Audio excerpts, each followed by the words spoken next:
Guys, ada kabar menghebohkan nih. Waktu konser Denny Caknan di Taiwan kemarin ya, ternyata ini ada sebuah kisah dari Mbak TKW.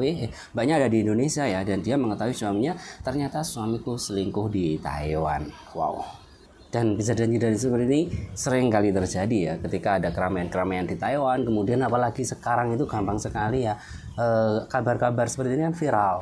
Kayak konser Denny Caknan apa itu viral, dan kemudian bisa saja kesut ke dalam video dan ikut viral. Seperti kemarin tuh ada pasangan tuh yang kelihatan romantis tapi ternyata ya nggak tahu gitu ya. Nah ini ceritanya, ini yang ngunggah itu Anita ya, Mbak Anita ya. Dia katanya gini ya dalam tulisannya dia: terima kasih Mas Denny Caknan, Mbak Belbon.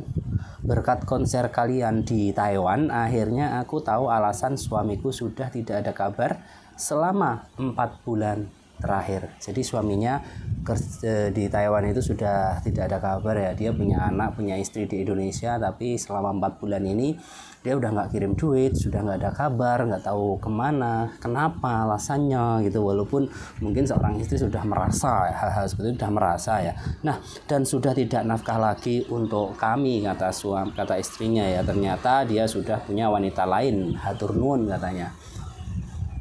Emang susah sih, apa namanya, LDR itu. Dan kebanyakan ya begini, karena ya itu tadilah, Taiwan itu kan negara dimana di sana ada pekerja migran perempuan, ada pekerja migran laki-laki, dimana saat libur mereka akan saling ketemu ya, bisa bertemu di jalanan, bahkan berpapasan di jalanan saja itu mudah sekali ya. Dengan kondisi yang jauh dari keluarga, maka perselingkuhan itu benar-benar rawan sekali terjadi ya. Dan apalagi kita hidup di Taiwan ya, di luar negeri, entah kenapa, apa beda pulaunya, apa beda udaranya, apa beda airnya. Di Indonesia itu kumut-kumut, tapi kalau sudah di luar negeri itu masih kincling-kincling gitu loh.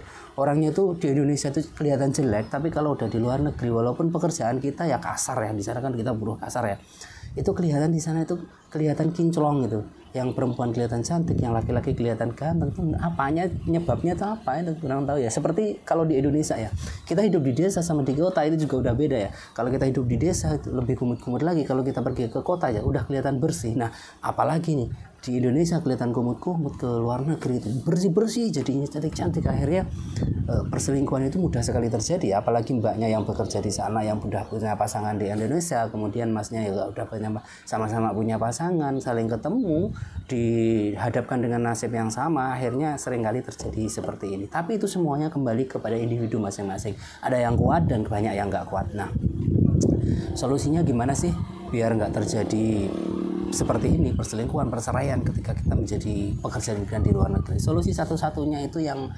kesempatan selingkuhnya itu kecil itu ya kerjanya bareng gitu ya. Kedua-duanya sama-sama kerja ke luar negeri, tapi di satu tempat ya, jangan di tempat yang berbeda.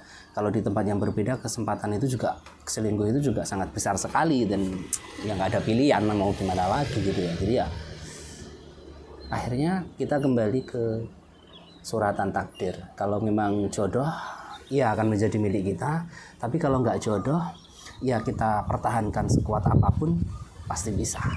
Jadi mbaknya semoga dapat jodoh yang baru. Kalau memang sama masnya sudah nggak bisa, diperbaiki. Kalau bisa diperbaiki ya diperbaiki. Kalau nggak bisa ya semoga mendapatkan jodoh yang baru dan nasibnya ke depan semakin baik. Gitu aja ya.